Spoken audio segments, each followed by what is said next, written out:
En el nombre del Padre, del Hijo y del Espíritu Santo. Ven, Espíritu Santo, llena los corazones de tus fieles, enciende en ellos el fuego de tu amor. Envía, Señor, tu Espíritu y todo será creado y renovarás la faz de la tierra.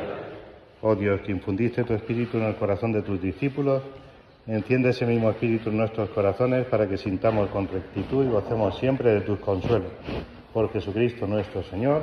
Amén. Muy bien.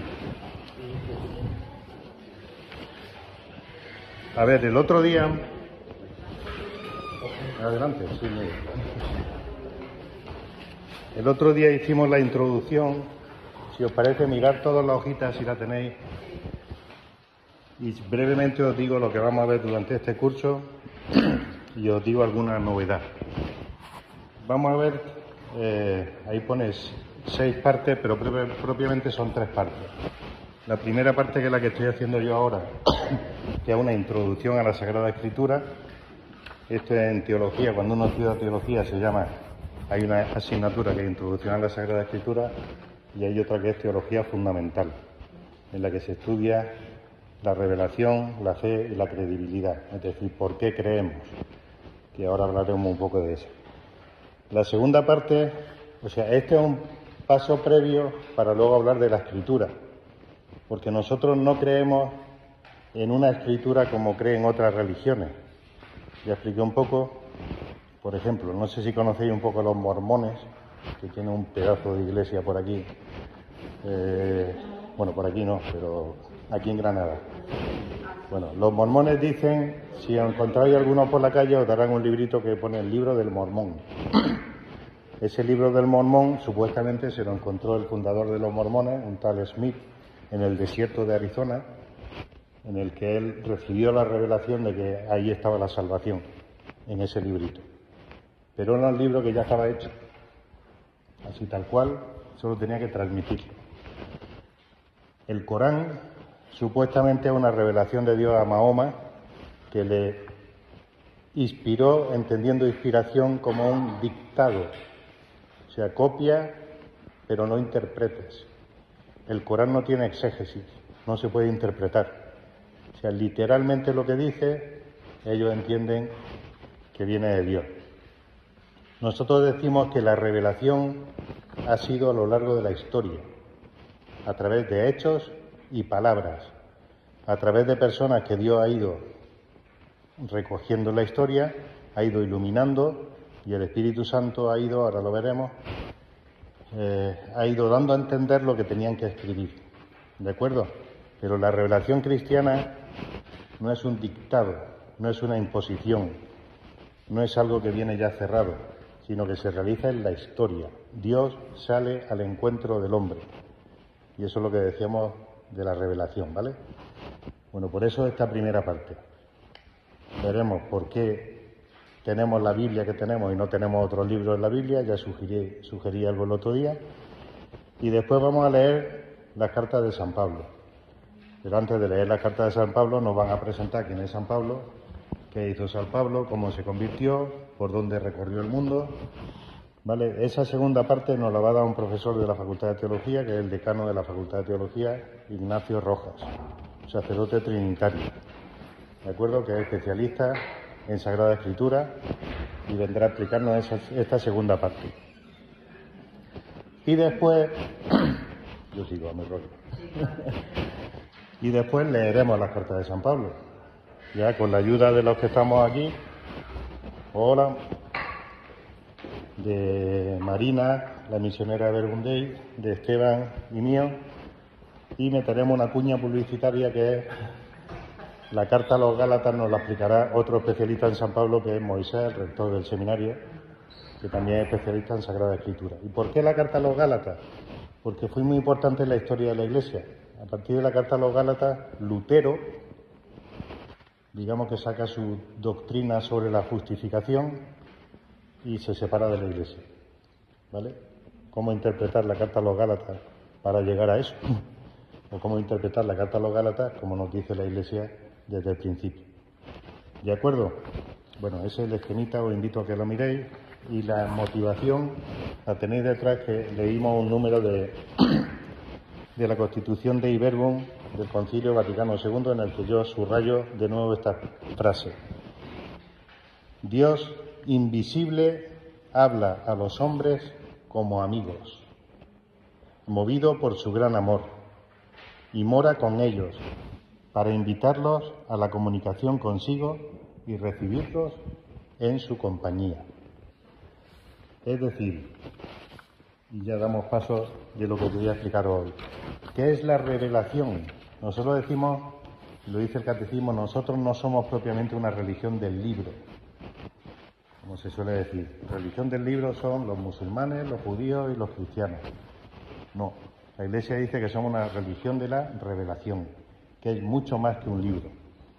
La revelación la definimos como la automanifestación de Dios para la salvación del hombre.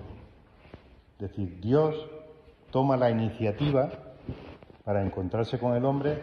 ¿Para qué? Para salvarlo, para llevarlo a la plenitud. Cuando Dios se revela, no es por erudición, ni para darse simplemente a conocer, ni para formar un grupo en torno a Él, sino para buscar nuestra salvación. Y esa salvación nos la va dando a través de personajes en la historia, a través de acontecimientos, de los cuales muchos han quedado escritos, pero otros muchos no han sido escritos. Por eso ponía el dibujito de la flecha gorda, de que nosotros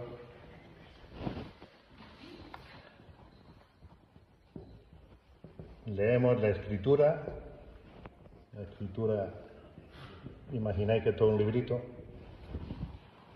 La escritura es un momento importante de la tradición viva de la Iglesia. Nosotros leemos la escritura dentro del cauce de vida de la Iglesia.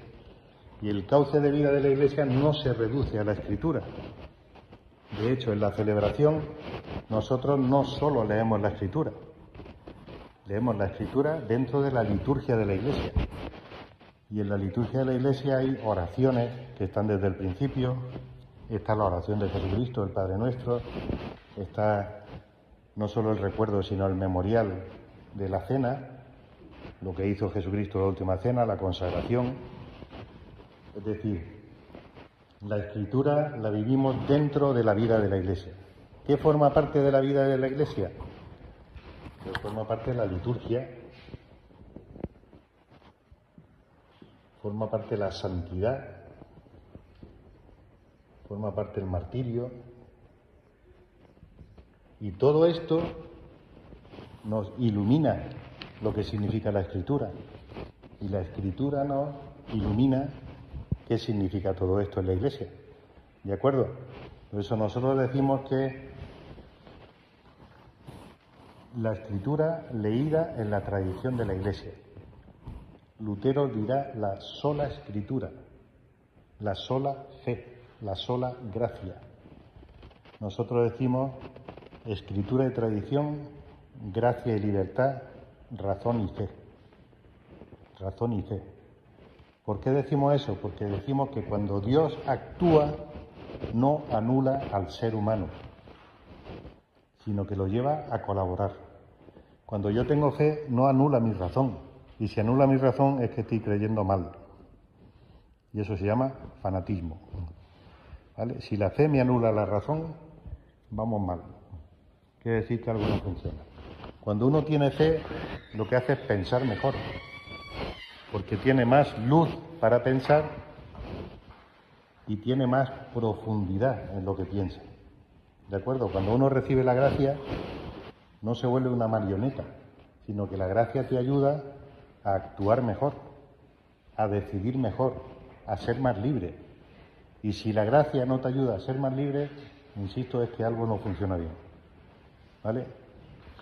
Dicho de otra manera, si nuestra fe en la Iglesia Católica nos hace tontos, nos hace esclavos y nos hace inútiles, quiere decir que estamos viviéndola muy mal. ¿Vale? Y a veces la vivimos así. Y tenemos una fe de niños.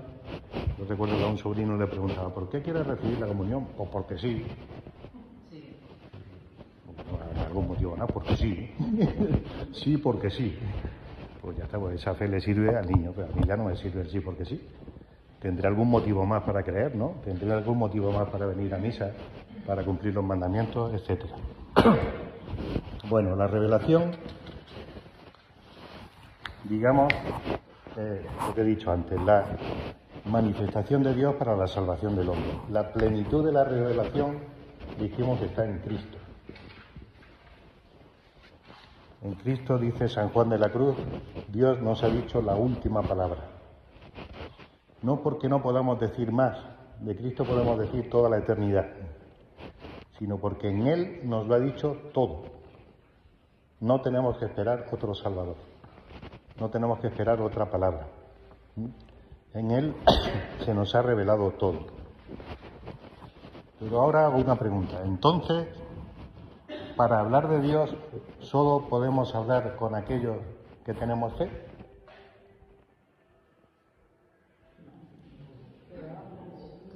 ¿O los demás que no tienen fe tienen alguna pista de Dios?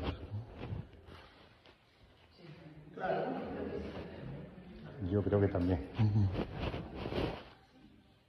Bueno, ¿qué quiero decir? Que todo hombre, os lo digo en bonito, es capax Dei.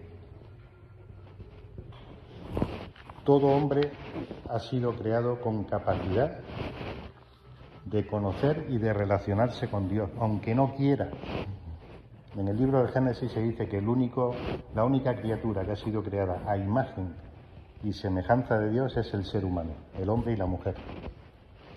¿Eso qué quiere decir? Que nosotros podemos conocer y amar como Dios conoce y ama. Y por tanto podemos relacionarnos con Él y podemos relacionarnos con los demás como Dios lo hace, conociendo y amando. Un perrito, una maceta, una vaca, por mucho cariño que le tenga, no conoce y ama como Dios.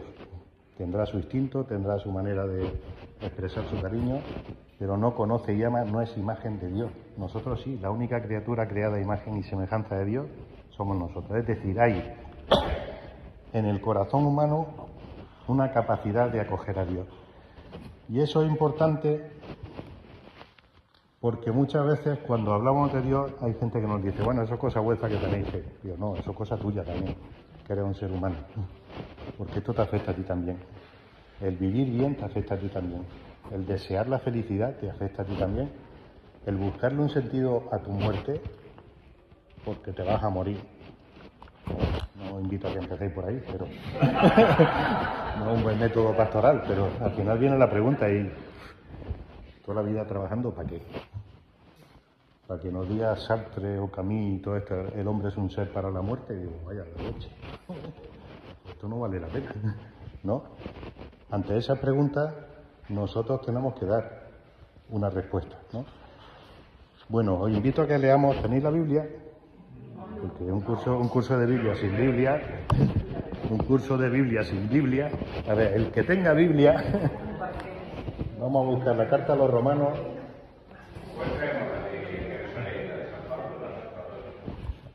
La que tengáis a mano. A ver, yo para estudiar la Biblia normalmente se usa la Biblia de Jerusalén, porque es la más técnica, la traducción más técnica es la que viene con comentarios más completos. Pero la que usamos en la misa es la traducción de la Conferencia Episcopal, que es la traducción litúrgica. Que es la... Bueno, pues vamos a leer ese texto, Romanos 1:19. Romanos 1:19. Bueno, yo por espabilado me he dejado la Biblia abajo también. ¿Quién lo tiene? ¿Lo veis o no lo veis?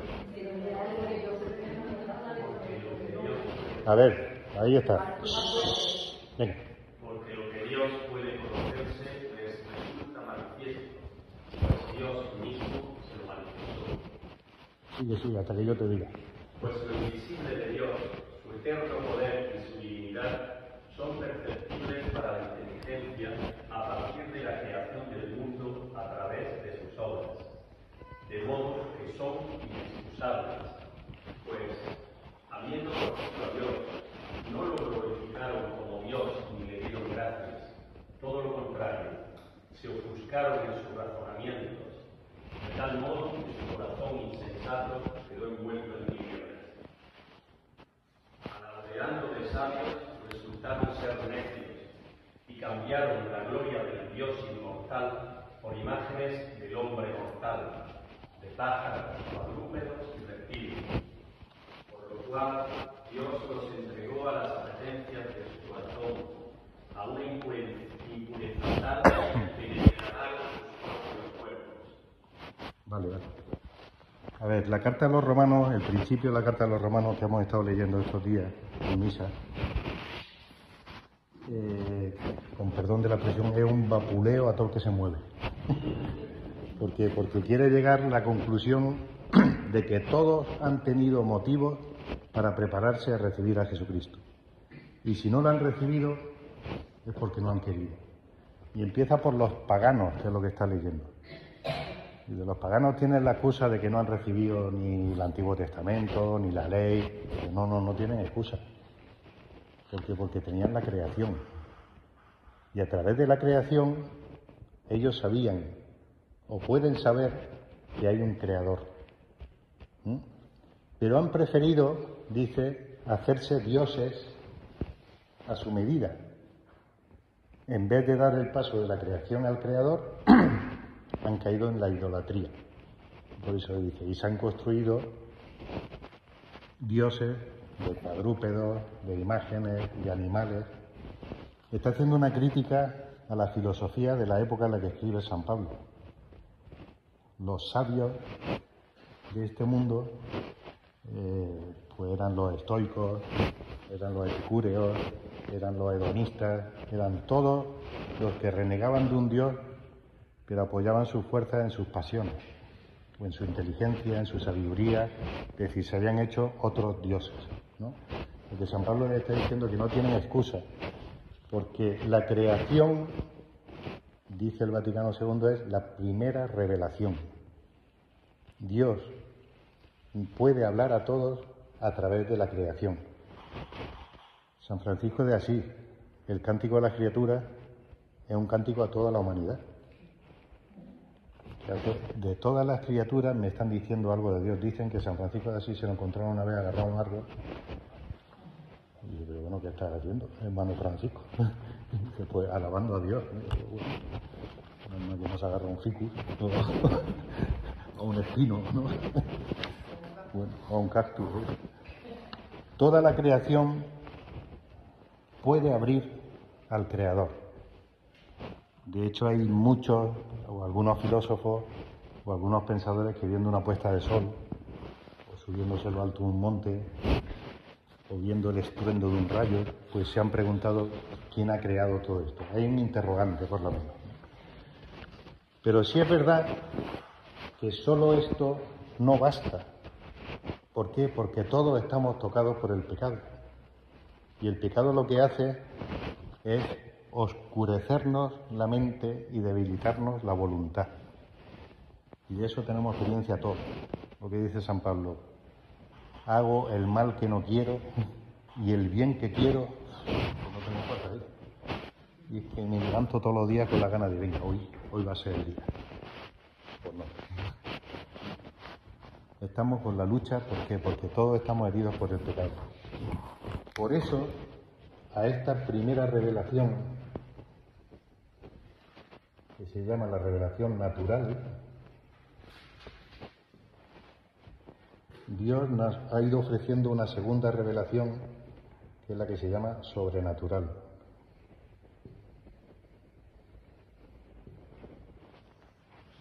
Que Dios pone, digamos, directamente en nuestro corazón. Y en esta revelación sobrenatural se une lo que Dios nos ha dicho y la libertad humana.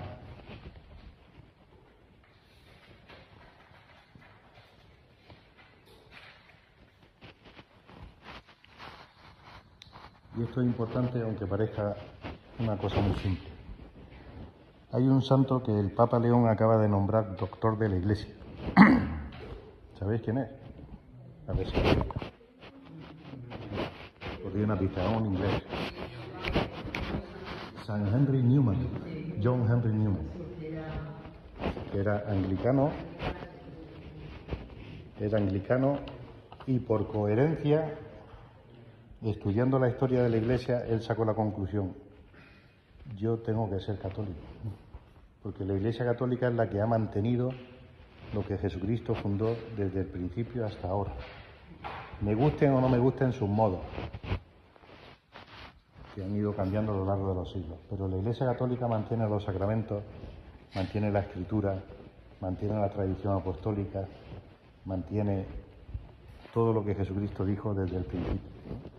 Bueno, pues ese Newman, contando su vida, cuando los anglicanos se echan encima de él y le hace una obra que llama Apología Pro Vitae Sua, una defensa de su propia vida, y hace una comparación. Mi hermano y yo, dice, fuimos educados por el mismo padre, que era bastante déspota, dice él, y nos obligaba todos los domingos a ir al culto anglicano. Yo quise ser sacerdote y mi hermano salió rebotado y es ateo. Y mi hermano es ateo. ¿Por qué, si hemos recibido la misma formación, yo soy cristiano y él no? Porque no somos marionetas. Porque en gran parte depende si eso que hemos recibido, la palabra que hemos recibido, la hemos recibido como amor o como obligación. Uno puede recibir lo que tu padre te dice, pom, pom, pom, pero entiende al final que ha sido porque no quiere. O puede entender que esto es insoportable, yo me alejo de aquí lo más posible, ¿no? Y en ese punto se juega la fe. ¿Qué quiero decir? Que convencemos mucho más por el testimonio que por las palabras. Y las palabras tendrán sentido cuando damos testimonio. Por eso se suele decir que la mayor palabra que puede dar la Iglesia es el martirio. El martirio, es decir, estás dispuesto a morir perdonando al otro. No estás dispuesto a matar al otro, eso es fanatismo. Estás dispuesto a morir por el otro. Es lo que hace que uno se pregunte, ¿no? Y de hecho el martirio de los primeros cristianos hizo que muchos en aquella época se convirtieran ante la vida que estaban llevando esta gente, ¿no? Hay un personaje al que le dediqué yo 4 años de mi vida, y lo tengo que rentabilizar de vez en cuando, que es el filósofo Pascal, que dice a los cristianos de su época: tenemos que volver a hacer amable la religión. Hacer amable la religión. ¿Por qué tantos muchachos vienen a misa el domingo por la tarde aquí? Porque ven un ambiente amable. Su banda de amigos, la chica guapa, que también la hay, ¿no? Un ambiente propicio para estar a gusto. Y ya que estoy a gusto, pues recibo lo que el Señor me da. Si uno no está a gusto, lo que hace es buscar otro sitio donde esté a gusto. ¿Vale? Hacer amable la religión. Bueno, pues así es como Dios ha ido conquistando al hombre y es como ha ido dando la revelación. La revelación definitiva, dije el otro día, lo repito, es Jesucristo. No tenemos que esperar a otro. Y esa revelación, en una época de la historia, se ha hecho escritura. Y vamos concretando la escritura. Ya dije que, ¿por qué tenemos esta Biblia y no tenemos otra? ¿Por qué solo estos libros y no otros que son algunos de la época, otros un poco más tardíos? Lo dije un poco deprisa, lo digo un poco más despacio. La escritura, nosotros distinguimos entre lo que se llaman libros apócrifos y libros canónicos.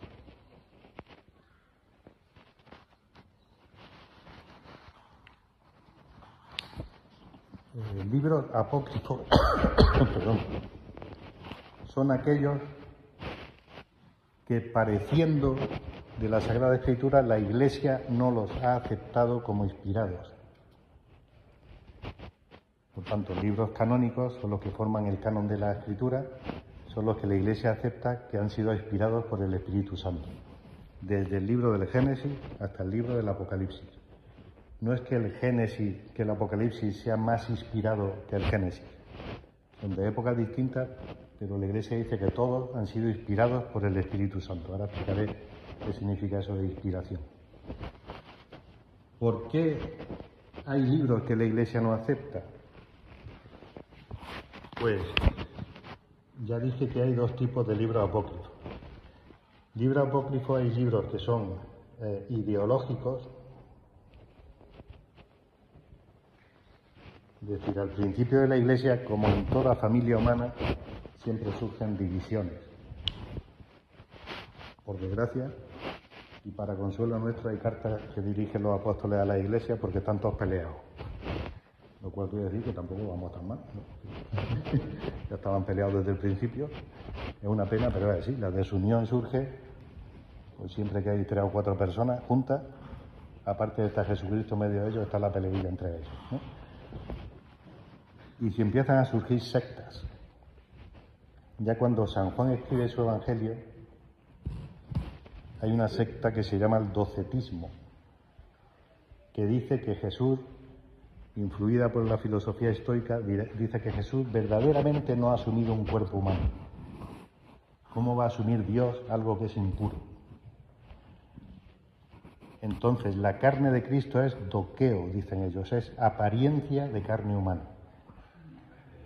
Y por eso San Juan escribe en el prólogo: y el Verbo se hizo carne, sarx egéneto. Sarx, para un judío y para un filósofo, es una palabra muy dura. O sea, ¿cómo Dios se va a hacer carne si la carne es impura? ¿Cómo va a tocar lo que es perfecto, la imperfección? Porque esa es la locura de la encarnación. Y el Verbo se hizo carne. Y empiezan a surgir sectas. Todas las sectas y todas las herejías lo que intentan es rebajar el misterio para hacerlo más comprensible, ¿no? ¿Cómo va a ser Dios? Si es Dios, no va a ser hombre. Si es hombre, ¿cómo va a ser Dios? Y empezamos a recortar hasta que entre en la cabeza, ¿no? Y empiezan a surgir evangelios falsos para justificar esas sectas, ¿vale? Por ejemplo, protoevangelio de Santiago, que debe ser alguien que estaba enfadado con los apóstoles, porque se pasa todo el Evangelio diciendo que Jesucristo no instituyó una jerarquía. Entonces machaca la jerarquía a los apóstoles, a los presbíteros, a todos los que instituyen los... Y hay otros, digamos, estos son, digamos, con mala sombra, buscando defender una secta. Pero hay otros que tienen buena intención, que son libros piadosos. Principalmente que quieren contar historias de la infancia de Jesús, que tenemos muy poquito en los evangelios. Solo Mateo y Lucas nos dice algo y muy poquito de la infancia de Jesús. Entonces son evangelios que se ponen a contar cómo jugaba el niño Jesús, lo bien que se pasaba en la plaza con sus amigos, de los milagritos que hacía haciendo figuritas de barro. Entonces, bueno, ya se ha oído la mano. Lo curioso es que en esos libros no todo es falso. Hay cosas que hemos acogido nosotros. Dije el otro día, el nombre de los Reyes Magos no aparecen en la Biblia, sí aparecen los apócrifos. El nombre de los abuelos de Jesús, San Joaquín y Santa Ana, aparecen los apócrifos. El nombre de la mujer que limpió el rostro de Jesús no aparece en los evangelios, la Verónica, en la que se basan los primeros iconos de la Iglesia. Es decir, no quiere decir que todo sea falso. ¿Qué diferencia hay entre uno y otro? Los evangelios canónicos son de la época de los apóstoles. Estos son más tardíos. La época de los apóstoles, el último apóstol murió en torno al año 100. San Juan, el último que murió. El evangelio de San Juan en torno al año 100. Ya hay escritos de, por ejemplo, las cartas de San Ignacio de Antioquía, que murió en el año 110, pero no se consideran bíblicos. De la época de los apóstoles. Segundo, que sean auténticos. Es decir, que sean de aquellos que dicen que lo ha escrito. El Evangelio de Mateo es de Mateo, el publicano que se convirtió porque Jesús pasó, estaba contando las perras y le dijo, tú, sígueme. Por cierto, ¿habéis visto el cuadro de la conversión de San Mateo, del Caravaggio? Que está en la iglesia de San Luigi dei Francesi, San Luis de los franceses en Roma. Buscarlo porque es precioso. Un día os lo traeré para explicar qué significa esa boda. Auténtico. Mateo es Mateo y se sabe quién es. Marcos es Marcos, discípulo de Pedro, se sabe quién es. Lucas era discípulo de Pablo, que era un médico que se convirtió de la predicación de San Pablo. Y Juan, el discípulo amado, el evangelista, el que estaba al pie de la cruz con María. Es decir, que sean auténticos. ¿Vale? Y otro importante, que sean coherentes con la fe que predicaron los apóstoles. Que sean coherentes con la fe que predicaron los apóstoles. No tendría lógica que los apóstoles han predicado la resurrección y de hecho se volvieron locos cuando vieron a Jesús resucitado y recibieron el Espíritu Santo y aparezca un evangelio diciendo que no hay resurrección. Y yo, pero vamos a ver. Aquí quién se ha equivocado. ¿Vale? Porque hay sectas que defendían que no hay resurrección. Y San Pablo dedica 2 cartas a las comunidades tesalónicas, los tesalonicenses, para decirles, si no ha resucitado, somos los más inútiles de todos los seres humanos. ¿Qué hacemos jugándonos la vida para esto? ¿No? Pero grita, pero no, Cristo ha resucitado, el primero de todos, etc. ¿Vale? Este es el fundamento de que la Iglesia haya aceptado unos libros y otros no. ¿Vale? Los evangelios canónicos la Iglesia considera inspirados por el Espíritu Santo. Bueno, hasta ahora todo claro. Sí. Aprovechad que estamos de rebaja. Bueno, pues dadnos un pasito más. ¿Qué queremos decir cuando hablamos de inspiración? A ver, ¿a qué os suena a vosotros inspiración? Porque inspiración es una palabra que se usa para muchas cosas. Hoy es que no tengo inspiración. Así que hoy no voy a predicar porque no estoy inspirado. ¿No? ¿Cómo? Inspirado, sí, también sugiere eso. Una revelación, ¿no?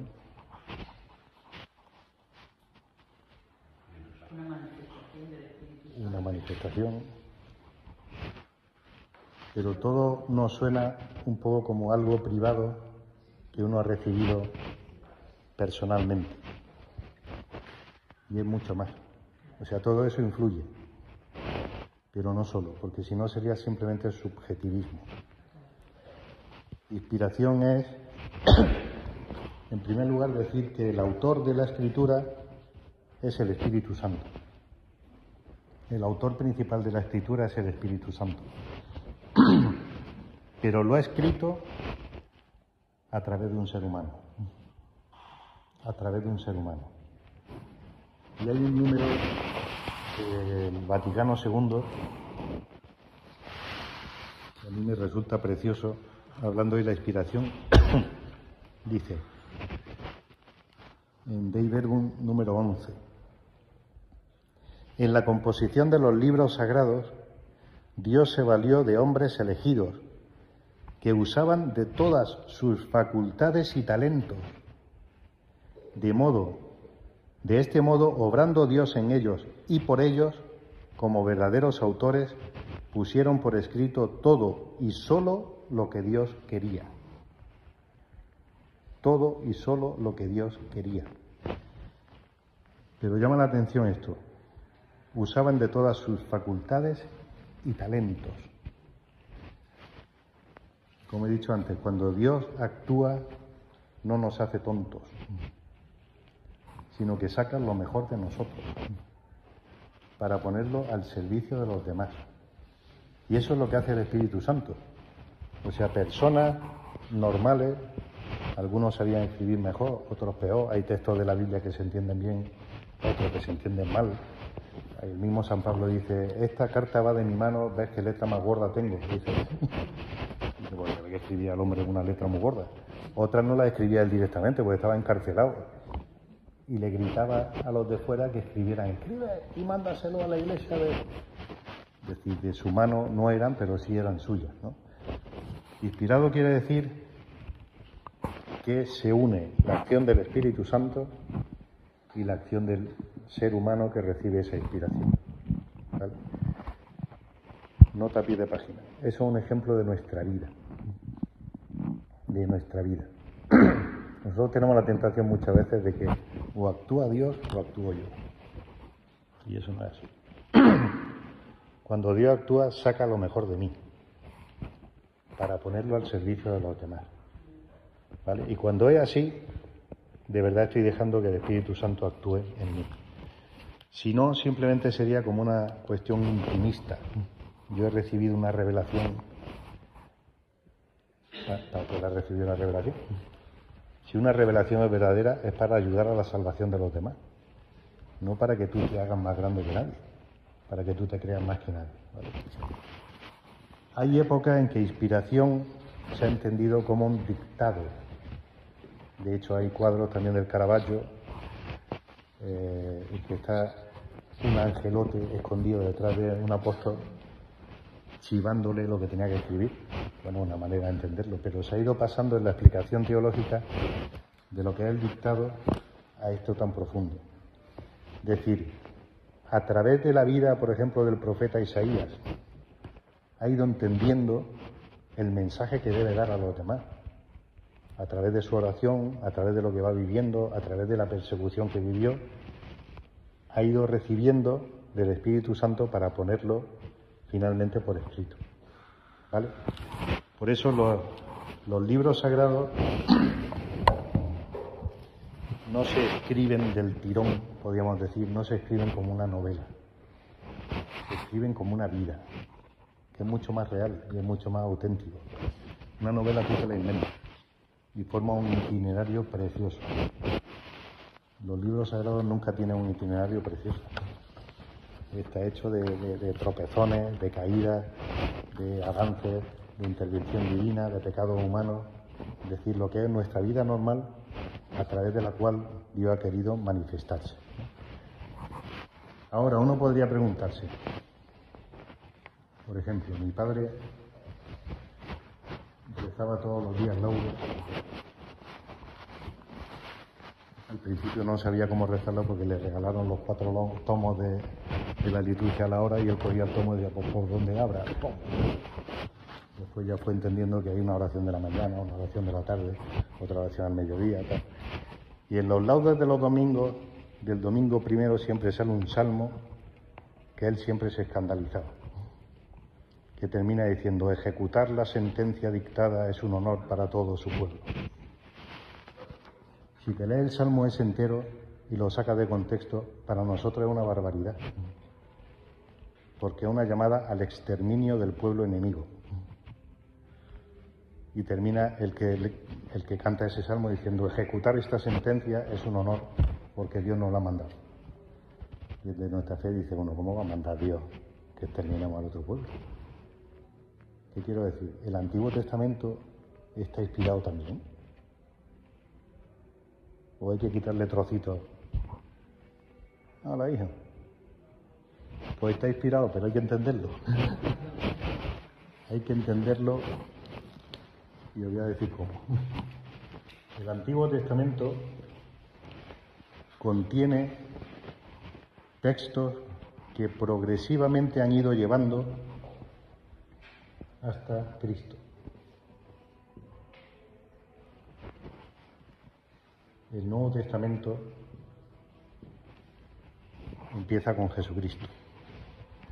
Por eso el Antiguo Testamento todavía para nuestra fe es imperfecto. ¿Por qué? Porque la progresividad de Dios y la paciencia de Dios con su pueblo. La paciencia de Dios con su pueblo. Es lo que se llama la pedagogía divina.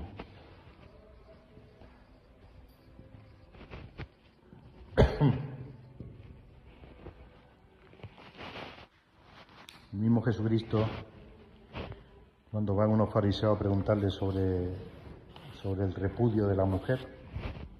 Dice, Moisés nos dejó escrito que se podía repudiar a la mujer. Y Jesús dice, por vuestra dureza, por la dureza de vuestro corazón, Dios lo permitió. Ese no es el plan de Dios, lo permitió por cabezotas. Pero ya ha llegado la plenitud. Ya no estamos en la época de la limitación, ¿vale? Por esa pedagogía. Eso es la práctica que quiere decir. Nosotros aceptamos todos los libros del Antiguo Testamento, pero leídos desde el Nuevo Testamento. Desde la fe en Jesucristo nosotros entendemos que todo el Antiguo Testamento es preparación, profecía, tipología, lo podemos decir teológicamente de muchas maneras, preparación para Cristo.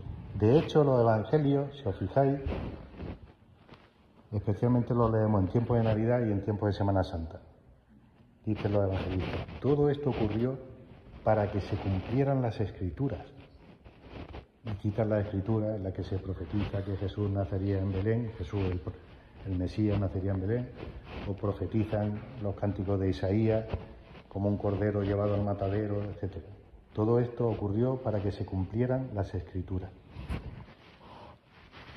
Todos los personajes del Antiguo Testamento son figuras de aquel que ha de venir, pero ellos no son la plenitud. Moisés no era la plenitud, aunque fuera un gran libertador.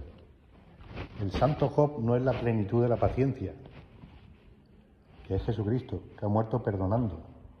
Es decir, todos ellos eran figuras de aquel que tenía que venir. Por tanto,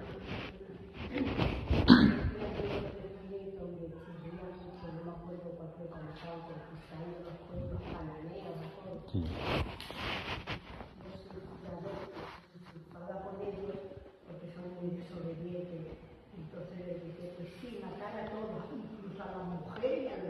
Sí, sí. Yo cuando lo leí hasta me temblaban las piernas, hasta los niños.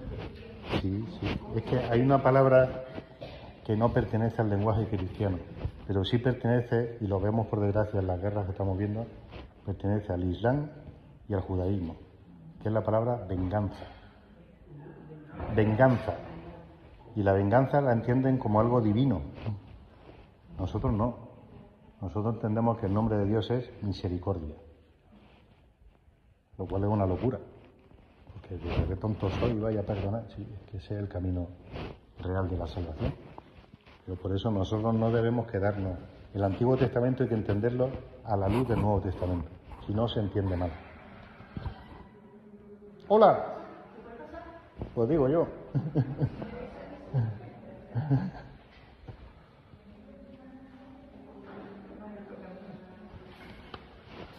Bueno.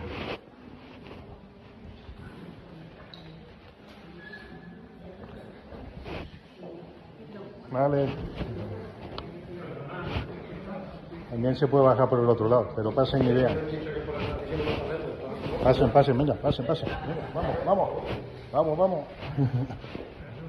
Venga.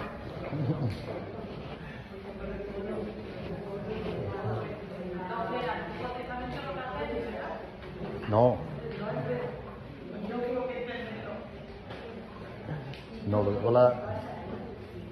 lo que hace es, digamos, progresar hasta la plenitud. Cuando uno va de camino a Santiago de Compostela, te puedes quedar a mitad camino, te puedes quedar en el Monte del Gozo o puedes llegar a la meta. Si llegas a la meta le da sentido a todo lo que has recorrido antes. Si no llegas a la meta, pues te quedas en qué bonito era el paisaje, las florecillas, el mensaje que recibí, la flecha amarilla que vi en no sé qué pueblo, pero te has perdido lo mejor. ¿Vale? Desde la plenitud se entiende todo el camino. ¿Vale? Bueno, y por último, una consecuencia de esto. A veces nos dan achuchones espirituales. Yo he conocido ya varias personas que dicen, me voy a leer la Biblia de sopetón, desde el Génesis hasta el Apocalipsis. Pues no lo hagas, hijo, no lo hagas. Cuando llega el libro del Levítico, ya no sabes por qué ventana te va a tirar. Pero no se lo recomendéis así a ningún amigo tampoco. O sea, si se convierte uno, decirle que se lea el Evangelio de Marcos, que es el más cortito y el más sencillo. Y que después progrese al de Mateo, y después se meta en Lucas y por último en Juan. ¿Vale? Y cuando ya esté empapado del Evangelio, que vaya leyendo cositas del Antiguo Testamento. ¿Vale? ¿Qué es lo que hacemos en misa? En misa siempre hay una lectura del Antiguo Testamento. Y siempre remiten al Evangelio. ¿Vale? Bueno, por último, ¿cómo interpretar la Biblia?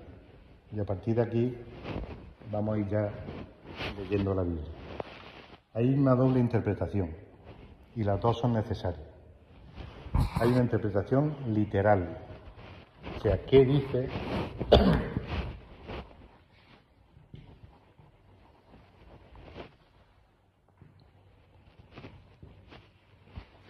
Y hay una interpretación espiritual.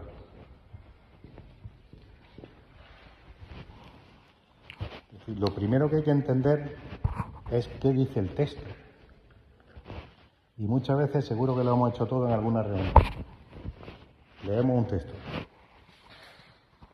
¿Qué nos ha dicho el texto? ¿Qué dice ese texto para ti? Esa es la segunda pregunta. La primera es, ¿qué dice el texto?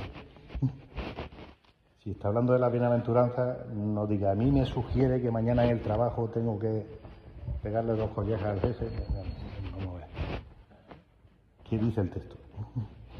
¿Qué está diciendo a todos? Y la segunda parte es, ¿cómo lo aplico yo a mi vida? La segunda, esa es la interpretación espiritual. ¿Qué consecuencias saco para mi vida? ¿Qué conexiones saco con otros textos que me pueden ayudar a vivir mi fe? Pero lo primero es decir qué está diciendo el texto, ¿vale? Esa interpretación literal. Y eso es importante, insisto, para no caer en el subjetivismo. Todos somos tendentes a recortar lo que nos molesta. Y en la Escritura hay cosas que nos molestan, porque nos recuerdan que hay que cambiar. Bueno, no, esto no hay que ser tan exagerado. Yo me voy a centrar en la otra frase, y bueno, me parece muy bien que te centres en la otra frase, pero mira esta que también es para ti, ¿no? ¿Vale? Esas dos interpretaciones se han hecho desde el principio de la Iglesia, la literal y la alegórica o espiritual. ¿Vale? Hay algunos autores, especialmente un tal Orígenes, no sé si os suena. Yo me pasé 2 años en el seminario pensando qué es eso de Orígenes. Que no sabía que era un hombre. Y decía, esta palabra la están usando mal, será en el origen, en los orígenes, pero no, Orígenes dijo que va a decir origen. Hasta que anda contra, decir era un tío. Y además era un pedazo de teólogo que escribió no sé cuántos escritos. Bueno, pues Orígenes era muy de interpretación alegórica, es decir, de sacarle punta a todos los textos espiritualmente para aplicarlos a la vida cristiana, ¿vale? Esas dos cosas hay que hacerlas. ¿Qué dice el texto? ¿Qué me dice el texto? ¿Vale? Y lo vamos a probar el próximo día. Dije que la tercera sesión se hace una pequeña lección divina, ¿vale? Terminaré de explicar la respuesta a la revelación, que es la fe, y terminaremos con un ratito de lección divina. Y para eso vamos a leer un texto que es apuntar. Lo voy a poner de verde. Hebreos 11, lo voy a apuntar porque son varias. Hebreos 11, del 1 al 3. Punto y coma. Y del 38 al 40. A ver, si queréis leer desde el 1 hasta el 40, lo podéis hacer tranquilamente. Pero lo que me interesa que meditemos luego juntos es la introducción y el remate. Y entre medias, San Pablo, el autor de la carta a los Hebreos, recuerda toda la historia de la salvación. Abraham tuvo fe, Moisés tuvo fe, Gedeón, no sé cuánto, y cuenta a todos los personajes. Pero al principio dice, ¿qué es la fe? Y la conclusión es cómo vivir la fe. ¿Vale? Y entre medias, todo el Antiguo Testamento. Si lo leéis del tirón, pues viene muy bien. Pero el próximo día vamos a hacer la lección a partir de esto. ¿Vale? Respondiendo 2 preguntas. ¿Qué dice el texto? ¿Qué me dice el texto? ¿De acuerdo?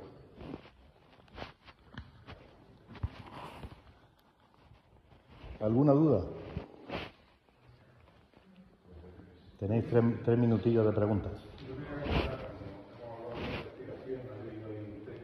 Sí.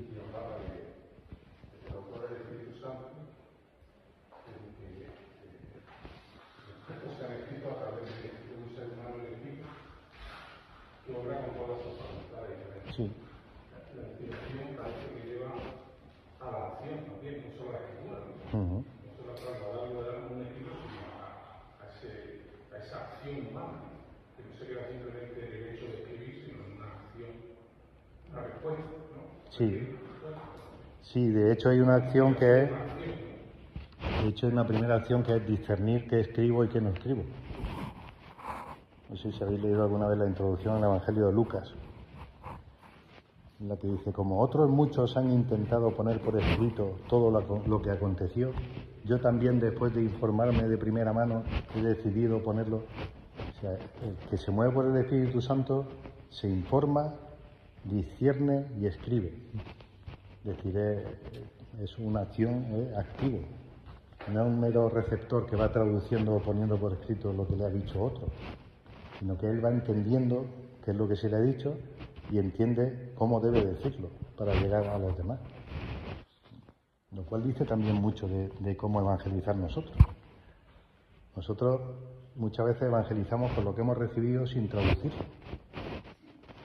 Les pongo un ejemplo. Hace un par de años me llevaron a dar una catequesis a niños de primera comunión. Y yo quería morirme. Yo llevo 20 años dando clases de teología. Ya me resulta chupado en comparación con explicar a un niño de catequesis y de comunión. Porque hay que hacer la traducción. A un niño no le puede decir la circunmicencia o comunión intratrinitaria. ¿Cómo? Pues tiene que hacer la traducción para que se entienda y para que se reciba el mensaje, ¿no? Y eso los evangelistas lo han hecho. ¿De acuerdo? Y todos los autores sagrados han ido discerniendo qué poner por escrito para que llegue el mensaje a los demás. ¿Vale? La inspiración es siempre algo activo, no recibir pasivamente.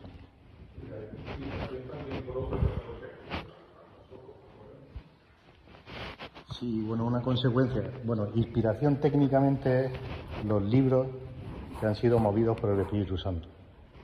Y luego es verdad que esa inspiración a nosotros nos inspira cómo vivir nuestra vida cristiana.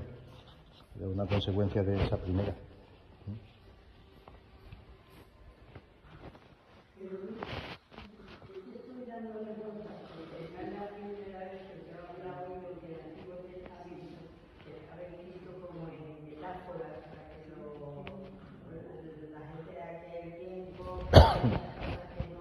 Sí, unas cosas sí y otras no.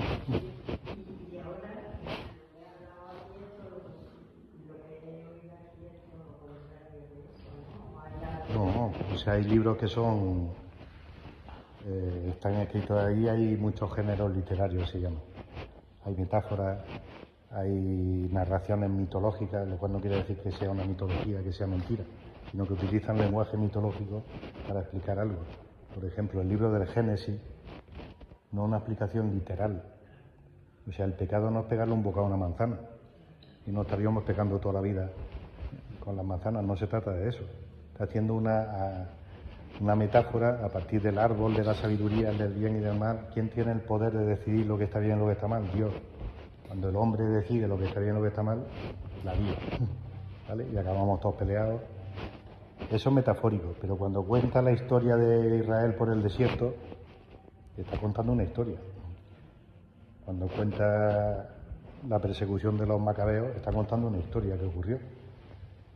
¿Vale? Pero de esa historia se está sacando una enseñanza también. ¿Vale? ¿Y a los 5 primeros libros los han leído cosas? Yo he oído. Bueno, según la tradición judía, están inspirados en la época de Moisés. Pues no creo. En aquella época escribían muy poquito. Sí. Entre otras cosas porque es imposible que Moisés escribiera su propia muerte, que se describe en el libro del Éxodo.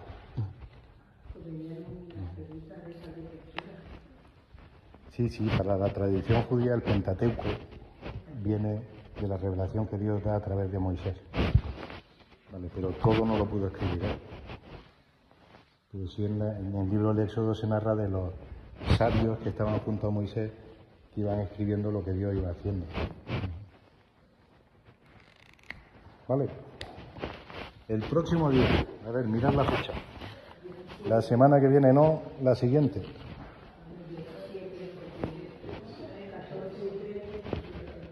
Efectivamente. 17 a las 8:15.